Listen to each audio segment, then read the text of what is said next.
మీరు రైటర్గా చాలా సినిమాలకు పనిచేశారు.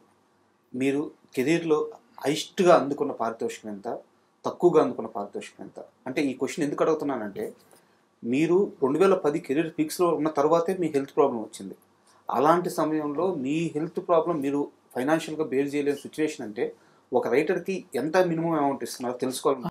అలా కాదు. ఇప్పుడు నా ఇల్లు హెల్త్ అనేది లక్షలాది రూపాయల ఖర్చుతో కూడుకున్నది. అది సార్ నా రెమ్యునరేషన్ తక్కువయ్యని కాదు.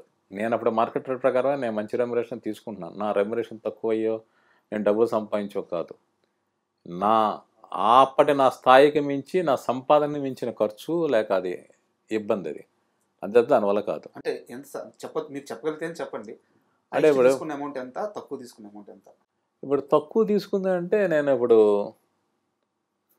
చెప్పలేను. తక్కువ తీసుకుంది అంటే ఇప్పుడు నా ఫస్ట్ రెమ్యునరేషను 1,75,000, ఓకే, 143K.